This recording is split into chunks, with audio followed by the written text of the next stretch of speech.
17న మరి హైదరాబాద్ సంస్థానం భారత్లో విలీనం చేశారన్న సంగతి మనకు తెలిసిందే. ఈ నేపథ్యంలో మరి ఖచ్చితంగా తెలంగాణకి ఇది ఒక ఆవిర్భావ దినం అంటే జన్మదినంగా మనం భావించవచ్చు. ఈ నేపథ్యంలో బీజేపీ గత 3 ఏళ్లుగా కూడా మరి తెలంగాణ విమోచనం పేరుతో మరి ఘనంగా వేడుకలు నిర్వహిస్తోంది. ఇదే క్రమంలో కాంగ్రెస్ ప్రభుత్వం అధికారంలోకి వచ్చిన తర్వాత ప్రజాపాలన దినోత్సవంగా మరి ఈ యొక్క ఉత్సవాలను నిర్వహిస్తున్న నేపథ్యంలో మొత్తానికి ఇదే అంశంలో ఈరోజు స్పెషల్ డిబేటు. ఇక దీంట్లో స్టూడియోలో ఉన్నారు కాంగ్రెస్ నాయకులు వెంకట్ గారు, అలాగే బీఆర్ఎస్ నాయకులు కర్నయ్య అరవింద్ గారు కూడా జాయిన్ అవుతారు. సో డాక్టర్ తాటికాల జయరాం గారు కూడా సీనియర్ పొలిటికల్ అనలిస్ట్ కూడా ఉన్నారు. సో నందారెడ్డి బీజేపీ జనగాం జిల్లా ఇన్ఛార్జి అధ్యక్షులు. సో మొత్తానికి ఈ అంశంలో ముందుగా డాక్టర్ తాటికాయల జయరాంతో మాట్లాడదాం. పోటాపోటీగా కార్యక్రమాలు గతంలో మరి ఒకే దేశంలో 2 జెండాలు, 2 జెండా పండుగలు. ఇప్పుడు మాత్రం మొత్తానికి 1948 తర్వాత సెప్టెంబర్ 17 తర్వాత తెలంగాణ దేశంలో విలీనం చేస్తూ అప్పుడున్న నిజాం ప్రభు మరి తలొగ్గారు. సో తెలంగాణ అంటే మరి కేవలం ఉద్యమాలకు పురిటిగడ్డ. ఇక దీంట్లో ఒక చిన్న రాష్ట్రం అయినప్పటికీ కూడా ప్రత్యేక తెలంగాణ రాష్ట్ర ఆవిర్భావం కోసం 69 ఏళ్ళు కూడా పోరాటం చేసిన చరిత్ర ఉన్న నేపథ్యంలోనే తెలంగాణ ప్రజలు కూడా ఎంతో చైతన్యవంతులు. సో దీంట్లో మరొకసారి కూడా తెలంగాణ గడ్డపై ఎన్నికలు సమీపిస్తున్న తరుణంలో 3 ప్రధాన పార్టీలు కూడా హోరాహోరీగా ప్రజలలో మద్దతు పొందేందుకు మరి ఖచ్చితంగా ప్రయత్నాలు చేస్తున్నాయి. ఇదే క్రమంలో జూబ్లీహిల్స్ ఉప ఎన్నిక కావచ్చు, అలాగే స్థానిక సంస్థల ఎన్నికలు కావచ్చు. సో వీటన్నిటి నేపథ్యంలోనే ఈసారి తెలంగాణ ఆవిర్భావ దినోత్సవం అంటే సెప్టెంబర్ 17 తెలంగాణ విమోచనగా మనం మాట్లాడుకుంటున్నాం. సో జూన్ 2న తెలంగాణ ఆవిర్భావ దినోత్సవం వాస్తవానికి. కానీ దేశానికి స్వాతంత్రం వచ్చినప్పుడు మనకు తెలంగాణకు రాలేదు. ఎందుకంటే అప్పటికి ఇంకా నిజాంకు సంబంధించిన మరి నిరంకుశ పాలన అయితే 13 నెలలు కొనసాగింది. సో దీంట్లో మరి తెలంగాణ ఆవిర్భావం అనుకుందామా, దీన్ని తెలంగాణ విమోచనం అనుకుందామా, విద్రోహం అనుకుందామా, విలీనం అనుకుందామా? డాక్టర్ తాటికాయల జయరాం ఏం చెప్తారు ఒకసారి? గుడ్ మార్నింగ్ జయరాం గారు. జయరాం గారు గుడ్ మార్నింగ్ అండి. Very good morning. చెప్పండి జయరాం గారు, ఇవాళ తెలంగాణ విమోచనం పేరుతో మరి బీజేపీ ఘనంగా పరేడ్ గ్రౌండ్లో మరి చాలా పెద్ద ఎత్తున ఆ కార్యక్రమాలు నిర్వహిస్తుంది. ఇదే క్రమంలో కేంద్ర రక్షణ శాఖ మంత్రి రాజ్నాథ్ సింగ్ ముఖ్య అతిథిగా హాజరు కాబోతున్నారు. ఇక అలాగే ఈరోజు మరొక ముఖ్యమైన అంశము, మరి ఈ వేదిక ద్వారా నేను భారత ప్రధాని నరేంద్ర మోడీ గారికి హృదయపూర్వక జన్మదిన శుభాకాంక్షలు తెలియజేస్తున్నాను. ఇదే క్రమంలో రక్షణ శాఖ మంత్రి గారికి మరి రాజ్నాథ్ సింగ్ గారికి తెలంగాణకు విచ్చేసినందుకు కూడా ఆయనకు స్వాగతం చెప్తున్నాను. సో మొత్తానికి కేంద్రంలో 12 సంవత్సరాలుగా బీజేపీ అధికారంలో ఉంది. అదే క్రమంలో తెలంగాణలో మరి రెండో సంవత్సరంలోకి కాంగ్రెస్ ప్రభుత్వం అడుగు పెడుతున్న తరుణంలో ఈ విమోచనం అనే దినాన్ని మనం ఎలా చూస్తాం చెప్పండి. మీకు ప్యానెల్లో ఉన్న మిత్రులకు 99 టీవీ ప్రేక్షకులకు మరొకసారి నమస్కారాలండి. ఈ దేశ ప్రధాని అయిన నరేంద్ర మోదీ గారికి 75వ సంవత్సరం అవుతున్న సందర్భంగా వారికి నా హృదయపూర్వక శుభాకాంక్షలు. బీజేపీ శ్రేణులకు కూడా వారికి హృదయపూర్వక ధన్యవాదాలు, శుభాకాంక్షలు. ఒకటి మనం ఆలోచించాల్సింది అంటే ఈరోజు విమోచన దినం అంటే సెప్టెంబర్ 17, 1948. ఈ విమోచన దినం అని ఒకరు, విలీన దినం అని మరొకరు, విద్రోహ దినం అని ఒకరు. అంటే ఈ 3 అంశాలను చూసినట్టయితే సెంటర్ పాయింట్ వచ్చేసి ఒకటి స్వేచ్ఛాయులు, తెలంగాణ ప్రజలు పీల్చుకోవడం ఊపిరిని, సో స్వేచ్ఛగా బ్రతకడము, తెలంగాణను తెలంగాణగా దాన్ని చేయడం అనేది ఒక అంశం. ఇక్కడ ఈ 3 అంశాల లోపల సారాంశం ఒకటైనా కూడా ప్రజెంటేషన్ డిఫరెంట్ గా మనకు కనిపిస్తుంటది. విమోచన దినం ఇప్పుడు భారతీయ జనతా పార్టీ ఏదైతే ఉందో ఇది వాళ్ళు విమోచన దినంగా ఈరోజు జరుపుతున్నారు. సో పేరేడ్ గ్రౌండ్స్ లో దానికి రాజ్నాథ్ సింగ్ గారు హైదరాబాద్ కు ఇచ్చేసి ఆ సందర్భంలో ఆయన స్పీచ్ ఇవ్వనున్నారు.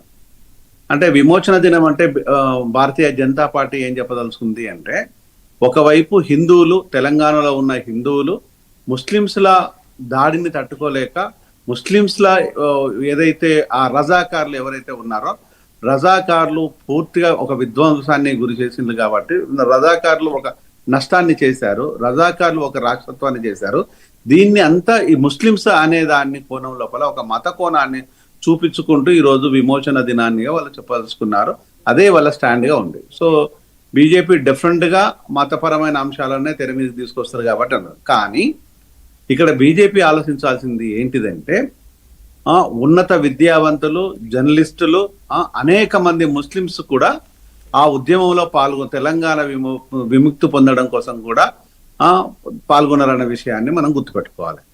అంటే ముస్లిమ్స్ కు దాంట్లో పాల్గొని ప్రజల అభ్యుదయానికి కానీ, లేకపోతే అప్పులు విరోచితమైన వార్తలు రాసినందుకు కానీ ఒక జర్నలిస్ట్ చేతులు కూడా నరికేసిన విషయం మనకు అందరికీ తెలిసిన విషయమే. కానీ ఈరోజు ముస్లిమ్స్ను దానికి వ్యతిరేకం అని చెప్పడం లోపల ఏమాత్రం భావ్యం కాదు, అది పద్ధతి కూడా కాదు అనేది తెలంగాణ ప్రజలు ముక్త కంఠంతోనే ఆ విషయాన్ని గొంతెత్తి చెప్తున్నారు. అది బీజేపీకి మాత్రము ఇక్కడ ముస్లిము హిందువుల మధ్యలో జరుగుతున్న విభేదంగానే ప్రజెంట్ చేయదలుచుకుంది, చేస్తుంది కూడా. ఇది బీజేపీ అంశం. మరొక అంశము ఈరోజు జరుగుతున్న మన ఇదే అంశాన్ని బీఆర్ఎస్ కానీ, లేకపోతే అప్పుడు టీజేఎస్ కి సంబంధించిన కోదండరాం కానీ, కొన్ని డెమోక్రటిక్ సిస్టంలో కొన్ని పార్టీస్ కానీ దాన్ని ఏంటంటే ఇది విలీన దినముగా ప్రకటించుకున్నారు. ఈరోజు విలీనం సెప్టెంబర్ 17th, విమోచన కాదు విలీనము. డెమోక్రటిక్ గా సెప్టెంబర్ 17th శాస్త్రి గారి దగ్గర విలీనం, పటేల్ గారి దగ్గర విలీనం జరిగింది. సారీ ఫర్ ఇట్, విలీనం జరిగింది కాబట్టి, అప్పుడు హోమ్ మినిస్టర్ గారి దగ్గర విలీనం జరిగింది కాబట్టి, ఒక చట్టబద్ధమైన పద్ధతిలో విలీనం జరిగింది కాబట్టి సెప్టెంబర్ 17th ఒక విలీనం, ఒక లార్జ్ డెమోక్రటిక్ స్టాండ్ లోపల ఒక విలీన దినంగా ప్రకటించుకున్నారు. దానికి వాళ్ళు స్టాండ్ అయి ఉన్నారు. అదొక అంశం. ఇక విధ్వంసము అనే దాన్ని కూడా తెర మీదకి చాలా క్లియర్ గా తీసుకొచ్చారు. ఈ విధ్వంసం అనేది ఏ విధమైన విధ్వంసం జరిగింది, ఎట్లా విధ్వంసం జరిగింది అనేది లెఫ్ట్ భావజాలంతో ఉన్న పార్టీలు, లెఫ్ట్ భావజాలంతో ఉన్న పాత్రికేయులు, లెఫ్ట్ భావజాలంతో ఉన్న విద్యార్థులు, మేధావులు దాన్ని విధ్వంస దినంగానే ప్రకటించుకున్నారు. అంటే ఈ విధ్వంసానికి అనేక అంశాలను తీసుకొచ్చేసారు. ఒకవైపు వచ్చేసేమో జరుగుతున్న సమస్యలని, రజాకార్లతో జరిగిన సమస్యను, మరొక వైపు వచ్చేసేమో విపరీతమైన దోపిడీని, మరొక వైపు వచ్చేసేమో భూమి కోసం, భుక్తి కోసం, ఈ దేశ విముక్తి కోసం అని అప్పుడు రావి నారాయణ రెడ్డి గారు, ఇతర కొంతమంది నాయకులు ఒక విజృంభించి పోరాటం చేసిన యోధులు. అంటే సాయుధ రైతాంగ పోరాటాన్ని చాలా ప్రజల ముందు తీసుకెళ్లేసి ఆ రోజు జనరల్ గా మనుషులు వాడుకునే నిత్య వస్తువులను, ఏదైతే కొడవలి కావచ్చు, గొడ్డలి కావచ్చు, సుత్తి కావచ్చు, పార కావచ్చు, కారపొడి కావచ్చు, మన్ను కావచ్చు, ఇలాంటివి ఆయుధాలుగా మర్చుకొని విజృంభించినది. ఆ విధ్వంసాన్ని ప్రజల ముందుకు తీసుకొచ్చేసి రివర్స్ కొట్టిన దాఖలాలు ఉన్నాయి. అందులోపల అనేక మంది స్త్రీలు, అనేక మంది నాయకులు, అంటే మన సాకలి ఐలమ్మతో పాటు అనేక మంది నాయకులు దానిపైన ఉన్నారు. దొడ్డి కొమరయ్య లాంటి వ్యక్తులు, ఇట్లా అనేక మంది నాయకులు ఉన్నారు. ఆ నాయకత్వం లోపల జరిగిన ఈ విధ్వంసన అంటే ఓవరాల్ గా 3కి 3 భావజాలాలు ఉండొచ్చు కానీ ఈ రోజు ప్రజలకు స్వేచ్ఛ ఆయువులు పూడ్చుకోవడానికి మీరు అన్నట్టుగా ఇంట్రోలో మీరు చెప్తున్నట్టుగా 1947 భారతదేశానికి ఆగస్టు 15th రోజు కనుక ఆ రోజు స్వతంత్రం వచ్చిందంటే, ఇక్కడ మనకు మాత్రం సెప్టెంబర్ 17, 1948 అంటే వచ్చింది. దీన్ని నిజంగా కూడా ఏ విధంగా చేసుకున్నా కూడా, అది ఏమైనా కానీ కనుక, అది విలీనమా, విధ్వంసమా, విమోచనమా, ఏదైనా కావచ్చు, ఏ భావజాలమైనా ఉండొచ్చు, మతపరమైన భావజాలం ఉండవచ్చు, లెఫ్ట్ భావజాలం ఉండవచ్చు, డెమోక్రటిక్ ఉండవచ్చు, ఏదైనా ఉండొచ్చు. కనుక ఏది ఉన్నా కూడా ఈరోజు ప్రజలను హ్యాపీగా, ఆనందంగా స్వేచ్ఛాయులు పీల్చుకున్నదన్న విషయాన్ని ప్రతి ఒక్కరు నమ్ముతారు, విశ్వసిస్తారు. దాన్ని ప్రగాఢంగా గుండెల్లో పెట్టుకున్నారు తెలంగాణ బిడ్డలు. దాన్ని తొలిదశ మలిదశ ఉద్యమం లోపల నెరవేర్చుకోవడం కోసము యావత్ తెలంగాణలో పుట్టిన ప్రతి బిడ్డ, ప్రతి తల్లి, ప్రతి కొడుకు, ప్రతి తండ్రి, ప్రతి వ్యవసాయదారు నుంచి మొదలుకుంటే విద్యార్థి వరకు రోడ్ల మీదకి వచ్చేసి తెలంగాణను సాధించుకొని ఈరోజు వీరోచితమైన తెలంగాణను ఈరోజు మనం జరుపుకుంటున్నాము. ఇది దగ్గరగా 12 సంవత్సరాలు దాటిపో వస్తున్నది. అంటే ఇదంతా మనకు ఏం చెప్పదలుచుకున్నాము, దీన్ని అంతా ప్రజల ముందు మనం పెట్టాలనుకున్న దాన్ని తెలంగాణను ఎప్పుడు కూడా ఒక వీరోచితంగానే ప్రజెంట్ చేశారు. ఎక్కడ కూడా తెలంగాణ పురిటి నొప్పులతో పాటు విప్లవ ఉద్యమాన్ని, పురిటి నొప్పులలోనే ఇక్కడ బిడ్డలకు విప్లవ ఉద్యమాన్ని, తిరుగుబాటుదనాన్ని, నిజాన్ని నిర్భయంగా నిక్కచ్చితంగా చెప్పే విధానాన్ని నా తెలంగాణ నాకు అందించినందుకు సదతా శతదా ప్రతి ఒక్కరికి కృతజ్ఞతలు తెలియజేస్తూ తెలంగాణ బిడ్డలకు సదా మీరిచ్చిన ఈ డయాస్ ప్రకారంగా నేను కృతజ్ఞతలు తెలియజేస్తున్నాను. జయరాం గారు ఈ సందర్భంగా ఇంకొక వార్త కూడా మనకు బ్రేకింగ్ న్యూస్ మనం చూస్తున్నాం. నక్సలైట్లు ఆయుధాలు వదిలేస్తామని చెప్పి ఒక ప్రకటన కనిపిస్తోంది. సో మొత్తానికి ఏదైతే అప్పుడు ఈ 1948 సెప్టెంబర్ 17 అంశంలో కూడా దీంట్లో మరి సాయుధ పోరాటం జరిగింది. సిపిఐ కావచ్చు, తర్వాత మరి ఇతరత్ర తెలంగాణ ప్రజలంతా తిరుగుబాటు చేసిన క్రమంలో కొంత నక్సలైట్ల అంశం కూడా మరి తెర మీదకి వస్తుంది. మావోయిస్ట్ పార్టీ సంచలనం నిర్ణయం తీసుకుంది. దీన్ని ఎట్లా చూస్తాం? ఛత్తీస్గఢ్ అభయ్ అలియాస్ వేణుగోపాల్ పేరు మీద ఒక సుదీర్ఘమైన ప్రకటన రిలీజ్ చేశారు. రిలీజ్ చేసినందుకు నిజంగా నేను వాళ్ళని కంగ్రాచులేట్ చేస్తున్నాను. ఎప్పుడైనా ఒక దేశం లోపల కానీ, ఒక అంశం లోపల కానీ మన విప్లవాన్ని మనం చెప్పొచ్చు, విరోచితంగా మాట్లాడవచ్చు, కానీ ఆయుధాలను ధరించేసి దాన్ని యాంటీ సోషల్ ఎలిమెంట్ గా ఉండకూడదు అనేది అందరం కోరుకుంటాము.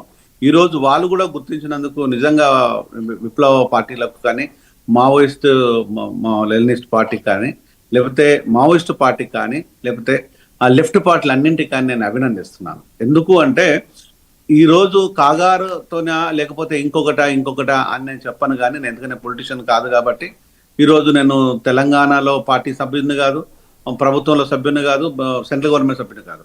ఒక మనుషులుగా మనం అందరం నిజంగా వాళ్ళు మారుతాము, మేము ఈరోజు ఆయుధాలను వదులుకుంటాము అని అమిత్ షాకు లెటర్ రాయడం నిజంగా డెఫినెట్ గా కంగ్రాట్స్ చెప్పాల్సిందే. దాన్ని మానవత్వం దృష్టిలో కోణంలో పరిశీలించేసి ఈ రోజు నిజంగా డెమోక్రటిక్ అంటే బ్యూటీ ఆఫ్ డెమోక్రటిక్ మనకున్న ఒక కాన్స్టిట్యూషన్ విజయంగా మనం అనాలి. అంటే కొన్ని దశాబ్దాల వారిగా ఉద్యమాలు చేపట్టేసి బుల్లెట్ గుండు ద్వారానే, తుపాకీ కొట్టడం ద్వారానే రాజ్యాధికారం వస్తానని నమ్మిన వ్యక్తులు ఈరోజు తుపాకీని వీడుతున్నామని చెప్పడం అనేది నిజంగా ఈరోజు మనకున్న కాన్స్టిట్యూషన్ కున్న గొప్పతనం.